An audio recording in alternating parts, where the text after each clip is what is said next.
민수기 6장 22절부터 27절 말씀 마음을 집중하시고 함께 읽어보십니다. 여호와께서 모세에게 말씀하여 이르시되 아론과 그의 아들들에게 말하여 이르기를 너희는 이스라엘 자손을 위하여 이렇게 축복하여 이르되 여호와는 내게 복을 주시고 너를 지키시기를 원하며 여호와는 그의 얼굴을 내게 비추사 은혜 베푸시기를 원하며 여호와는 그 얼굴을 내게로 향하여 드사 평강 주시기를 원하노라 할지니라 하라. 그들은 이같이 내 이름으로 이스라엘 자손에게 축복할지니 내가 그들에게 복을 주리라. 아멘.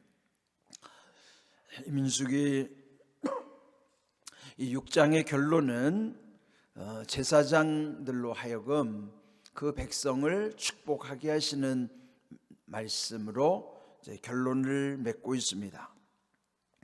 오늘 읽을 이 말씀은 아론과 그의 아들들, 특별히 제사장들을 통해서 하나님께서 복을 빌어주도록 명령하신 내용이죠.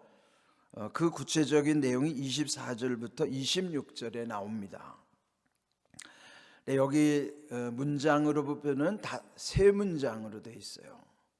그러니까 문장이라고 하는 것은 단어들끼리 연결돼서 완전한 의미를 지니는 것이 하나의 문장이에요. 그러나 그 문장 속에는 주어와 동사, 즉 누가 어떻게 했다라고 하는 완전한 의미가 그 속에 담겨 있는 것이죠. 그렇게 보면 24절, 25절, 26절 이 세 절이 세 문장으로 되어 있는 것이죠. 그런데 여기 공통점이 뭐냐면 그 주어, 그러니까 누가 어떻게 했다고 할 때 그 누가라고 하는 그 주어가 중요한 거예요. 여기 다 보면 여호와라고 되어 있죠. 여호와는 즉 하나님이 복을 주시는 거예요. 그러니까 하나님이 복을 주시도록 그 제사장들이 복을 빌어주는 거예요. 그러므로 복 주시는 분은 하나님이시고 복을 비는 자를 그래서 축복자라고 그러는 것이죠. 그래서 복의 근원은 하나님이시고 복을 빌어주는 축복자를 하나님이 세우시는 것입니다. 그러니까 아무나 복을 빌어주는 것이 아니라 이 구약에서는 하나님께서 그 축복권을 주신 그가 복을 빌면 하나님이 복을 주시겠다 하는 내용인 것이죠. 그러나 오늘날은 그 개념이 완전히 달라졌죠. 또 이따가 말씀을 드리겠습니다만은 자, 먼저 여기 24절 첫 번째 복에 관한 내용이에요. 여호와는 내게 복을 주시고 너를 지키시기를 원하며. 자, 여기 보면 동사가 이제 두 번 반복되는데 복 주시고 지키신다는 의미가 있죠. 근데 여기 세 문장 가운데 다 두 개의 동사들로 연결을 시키는 거예요. 근데 이거는 이제 성경의 그 구성을 좀 이해해야 되는데 이거는 하나의 문장으로 이루어졌기 때문에 거기에 어떤 규칙이 있는 거예요. 그러면은 여기에 보면 그 각각 두 동사로 복을 빌어주는데 그 두 개의 동사 중에 앞부분과 뒷부분에 이 관계가 있어요. 그 앞부분의 동사는 일반적인 복이지만 뒷부분에 있는 것은 구체적인 의미를 담고 있는 것입니다. 자, 그 의미를 보면은 먼저 내게 복을 주시고 할 때 이 복이라고 하는 것은 일반적으로 포괄적으로 넓은 의미잖아요. 그렇게 보면은 막연한 거예요.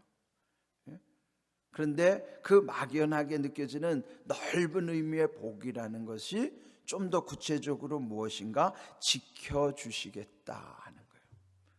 그러면은 넓은 의미의 막연하게 느껴지는 복이 구체적으로 각 개인에게 하나님이 지켜주시는 것이구나 라고 좀 더 확실하게 다가오는 것이죠. 이제 그런 의미라는 거예요. 그러니까 지키신다는 말을 우리말로 한 단어로 표현하면 보호예요. 보호. 그러니까 보호할 때 한문도 보자가 지킬 보자고 호자가 도울 호자예요. 한문으로 의미를 풀어보면 더 구체적이죠. 보호라는 건 지켜주시고 또 도와주신다, 그런 의미니까요. 그러니까 복이라고 하는 의미가 원래 성경의 히브리 말로는 바라크라는 말, 예전에 미국 대통령 중에 바락 오바마 대통령이 있었어요. 그죠?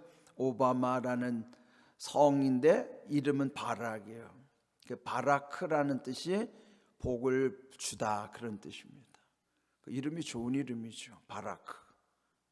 바라크 오바마. 그것처럼 여기에 그 바라크, 그 복이라는 것이 구체적으로 보호해 주시는 복. 그 다음에 두 번째 25절에 보면은 여호와는 그의 얼굴을 내게 비추사 은혜 베푸시기를 원하며. 그러면 그 하나님의 얼굴 비춰주심이, 이거는 이제 일반적이고 막연한 것처럼 느껴지지만 그것이 두 번째 구체적으로는 뭐냐? 은혜를 베푸심으로 나타나게 하시는 거예요. 첫 번째는 보호, 두 번째는 은혜예요. 그러나 은혜라는 것은 자격 없는 자에게 주시는 선물이 은혜죠. 뭐든지 자격자에게 주는 것은 당연한 건데 자격 없는 사람에게도 그냥 대가를 지불하지 않았음에도 하나님이 일방적으로 주시는 선물과 같은 것이 은혜라고요. 우리가 하나님의 은혜 받는 것이 자격 때문에 받는 게 아니에요. 그러니까 하나님의 일방적인 것이죠. 그런데 하나님의 얼굴을 비춰주심으로써 구체적으로 우리의 자격 없는 우리에게도 은혜를 베풀어 주신다는 거예요. 그게 이제 두 번째 중요한 복의 개념이고, 세 번째로는 여호와는 그 얼굴을 내게로 향하여 드사 평강 주시기를 원하노라. 세 번째는요, 그 얼굴을 내게로 향하여 드시는데, 여기 이제 2절, 그 25절 26절에 보면은 하나님의 얼굴을 강조하는 거예요. 얼굴과 얼굴이 마주하는 의미를 대면이라고 그래요. 대면. 지금 여기 우리 이제 예배 나오신 분은 지금 이렇게 마주 보고 있으니까 대면이지요, 그죠? 그 대면이라는 것이 우리끼리 마주 보니까 대면인 것이고, 지금 영상으로 유튜브로 함께 하시는 분은 서로 볼 수 없으니까 비대면이에요. 그 비대면은 우리끼리 관계가 대면이고 안 보이면 비대면인 것이지, 하나님과는 비대면이면 안 돼요. 교회에 있거나 가정에 있거나 다 대면이 돼야 돼요.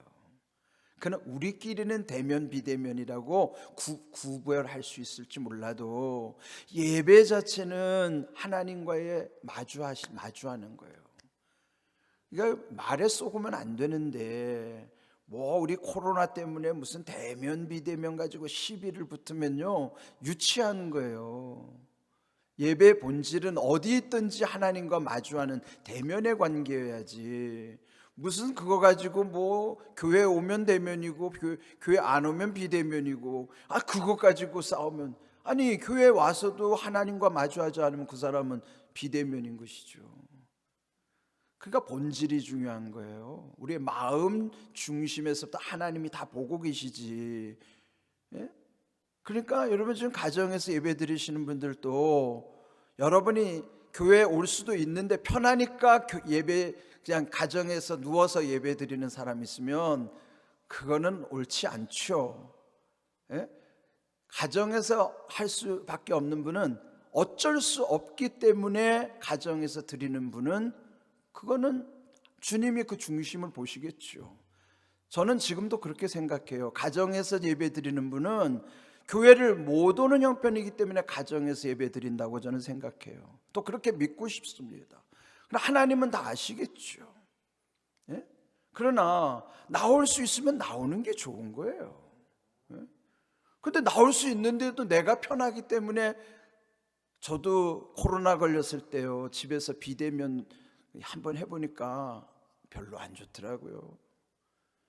집중이 잘 안 되고 어떤 때는 누워서 이렇게 하얗게 있고요. 아니 목사도 그 정도인데 뭐 그렇습니다. 이게 우리가 어제도 말씀드렸지만 최선을 다하는 건요, 우리가 할 수 있는 형편에서 최선을 다하는 거예요. 예? 여러분이 나오고 안 나오고 그게 중요한 게 아니에요. 예? 아니 안 나올 수도 있죠. 그럼 못 나올 수도 있죠. 왜? 형편상 못 나올 수도 있겠죠. 그런데 안 나오는 거는 그는 안 돼요. 그거는 안 나오는 것과 못 나오는 건 다르죠. 못 나오니까 비대면 드리는 거는 충분히 이해합니다. 그런데 나올 수 있는데 안 나온다? 그건 좀 생각해 볼 필요가 있습니다. 예? 그러니까 사람을 생각하지 말자고요. 하나님은 다 아시잖아요. 예? 그러면은 우리가 언제든지 예배는 비대면 되면은 우리끼리의 얘기지, 중심 보시는 하나님 앞에서 주님을 바라보면은 어디 있거나 대면이에요. 예배는 대면이어야 된다고요. 예? 그래서 여기서 얼굴을 비춰주시고 얼굴을 향하신다는 것은 하나님이 우리와 대면하시겠다는 거예요. 예? 그러면서 그 세 번째 복이 뭐냐면 평강 주시기를 복을 빌어주라는 거예요. 평강이 히브리 말로 샬롬이에요. 샬롬이라는 것은 너무나 넓은 의미이기도 하지만 여러분의 실생활 속에서 하나님의 뜻이 온전히 이루어지는 상태가 샬롬이에요. 그러면 모든 좋은 것, 여기도 이제 모든 좋은 것을 함께를 했는데 모든 좋은 것이 샬롬이라고요. 그는 내가 좋아서가 아니고 하나님의 뜻이 이루어지는 것이 샬롬이지 내 뜻이 이루어지는 게 샬롬이 아닙니다.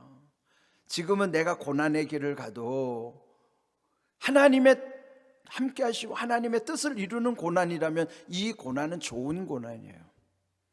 그러면 샬롬인 거예요. 여기가 내가 편하니까 샬롬이 아니고 나의 고난 속에도 하나님의 뜻을 이루어가면 여기가 샬롬이라고요. 저도 어제 남천우 목사님 방문해서, 오늘이 남 목사님 생신이라 어제 뵙고 왔어요. 그 지난 세월 33년 목회 과정 속에 목사님이 고생했던 얘기를 다 저한테 풀어주시더라고요. 속상했던 일들, 그러면서도 하나님이 은혜 주셔서 그거 모든 거 잘 감당하셨던 일들. 예? 그런데 그 모든 것을 이기는 힘이 남 목사님이 하나님께 기도하면서 그 비전을 바라보면서 여기까지 오신 거예요. 예? 제가 그랬습니다. 목사님 33년 목회 그 힘든 세월을 잘 감당하셨기 때문에 오늘 이 공항교회가 있는 것입니다. 그래서 제가 감사하다고 말씀드렸어요. 그렇습니다. 평강이라고 하는 것 모든 좋은 것이에요. 이거는 내가 좋아서 좋은 게 아니라 하나님의 선하신 뜻이 이루어지는 것이 그게 평강이에요. 여러분 지금 힘들다고 불평할 것도 없어요. 여러분의 고난 속에 하나님의 선하심의 과정 속에 있다면 지금 여러분에게는 샬롬을 이루고 있는 과정인 거예요. 그래서 감사하는 것이죠. 그러게 이렇게 세 가지 복이 중요하게는 앞에는 일반적으로 복을 주시고 얼굴을 비춰주시고 얼굴을 향하신다고 하는 일반적인 내용이지만 그 후반부에 보면은 보호, 은혜, 평강이에요. 이 세 가지가 구체적인 복이에요. 그 복이 뭔가요? 하나님이 우리를 보호해 주시고 은혜를 베풀어 주시고 평강 주심이 진정한 하나님의 복이라는 것이죠. 이거는 세상이 줄 수가 없는 거예요. 오직 하나님이 주시는 복을 여러분 잘 새기시고요. 그렇다면 이걸 예전에는 제사장들을 많이 복을 빌어 주실 때 하나님이 복 주신다는 약속이죠. 그렇다면 오늘날은 이 개념이 완전히 달라집니다. 한번 좀 확인합시다. 베드로 전서 2장 9절 말씀 함께 읽습니다. 그러나 너희는 택하신 족속이요 왕같은 제사장들이요 거룩한 나라요 그의 소유가 된 백성이니 이는 너희를 어두운 데서 불러내어 그의 기이한 빛에 들어가게 하신 이의 아름다운 덕을 선포하게 하려 하심이라. 아멘. 여기 보면 오늘 예수님의 십자가의 구속의 은혜 가운데서 구원받고 천국을 향하여 가는 우리 모두가 누구냐? 택하신 족속일 뿐만 아니라 왕같은 제사장, 거룩한 나라, 하나님 소유된 백성이에요. 그러니까 왕같은 제사장이기 때문에 복을 빌어주는 거예요. 그래서 오늘날은 서로 축복할 수 있는 거예요. 여러분 한 분 한 분도 왕 같은 제사장으로 택함 받았기 때문에 여러분이 모두를 서로를 복을 빌어 주는 거예요. 그래서 베드로전서 2장 9절 또 베드로전서 3장 9절 2장 9절 3장 9절 연결해서 생각해 보세요. 자, 함께 3장 9절 읽은 봅니다. 악을 악으로 욕을 욕으로 갚지 말고 도리어 복을 빌라. 이를 위하여 너희가 부르심을 받았으니 이는 복을 이어받게 하려 하심이라. 자, 왜 우리를 불러주셨다는 거예요? 복을 빌기 위해서 부르셨다는 것이고 그 복을 이어가게 하셨다는 거예요.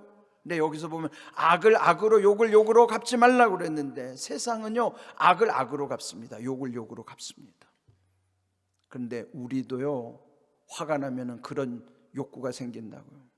나도 똑같이 속된 말로 하면 쏴붙여주고 싶고, 되려주고 말로 받는다고 해서 더 쏴주고 더 저주를 퍼붓고 싶죠. 그게 우리 인간의 못난 죄성이에요. 저도 별로 다르지 않아요. 그런데 말씀을 비추어 보면 그렇게 살면 안 되는 거예요. 똑같이 하면 안 됩니다. 여러분 아무리 억울해도 똑같이 하면 안 돼요. 여러분이 누군가 여러분 악으로 대고 여러분을 욕을 했다고 해서 똑같이 퍼부지 마세요. 단 할 수 있는 건 하나님 앞에서는 그런 마음이 들거들랑 다 쏟아내십시오. 오물을 다 쏟아내시라고요. 저주가 나오면 저주도 쏟아내십시오. 하나님 앞에서는 다 쏟아내도 상관없어요. 왜? 하나님은 다 받아주실 수 있어요. 그러나 사람에게는 쏟지 마세요. 쏟아내는 순간 여러분이 손해예요. 그래서 하나님 앞에는 다 쏟아내시되 사람한테는 쏟아내면 안 돼요. 하나님이 다 받으시기 때문에 하나님 앞에는 다 쏟아내시라. 저는 새벽 기도 때마다 제 안에 있는 모든 울분을 다 쏟아냅니다. 속상한 거 다 쏟아내요. 그 대신 절대로 사람한테는 쏟아내지 않아요. 하나님은 아시기 때문에 우리 거 다 받아주시지만 사람은 받아줄 능력도 안 되지만 오히려 자기가 손해본다고요. 절대로 여러분 남에게 악이나 욕을 갚으면 여러분이 손해봐요. 우리는 축복하기 위해서 부름받은 존재지 저주나 악담하라고 부름받은 존재가 아니에요. 여러분의 입을 더럽히면 안 돼요. 여러분의 입이 더러워지면 절대로 복을 못 받습니다. 명심하셔야 돼요. 그래서 우리는 복을 비는 자입니다. 그래서 오늘 이 말씀을 늘 마음에 새기고 구약의 제사장이지만 오늘 우리는 왕 같은 제사장이라고요. 그래서 서로 복을 빌어줘야 돼요. 악을 악으로 갚으면 안 돼요. 욕을 욕으로 갚아서도 안 돼요. 복을 빌어줘야 돼요. 아무리 나에게 어떠하더라도 원수까지 사랑하라고 하시는 주님의 마음 가운데 그래서 내 힘으로 안 돼요. 내 능력 안 됩니다. 주님이 도와주셔야 돼요. 그래서 은혜를 구하는 거예요. 왜 기도합니까? 내 힘으로 안 되니까 기도하는 것이죠. 그래야 여러분 복을 받는 거예요. 오늘 이 귀한 말씀 베드로전서 2장 9절과 베드로전서 3장 9절 말씀을 잘 새기셔서 우리를 부르신 까닭이 복을 빌기 위하고 그 복을 이어가게 하심이라는 것 기억하시고요. 여러분이 복을 빌어야 여러분이 하나님의 부르심 가운데 그 사명 감당하는 것이에요. 그래서 우리 교회는요 구원의 방주, 왜 축복의 전당인가? 구원받은 사람들이 모여서 서로 복을 빌어주니까 축복의 전당인 거예요. 그런 은혜 가운데 아름답게 하나님이 세워주심을 믿고 감사하는 삶 되기를 주님의 이름으로 축복합니다. 아멘.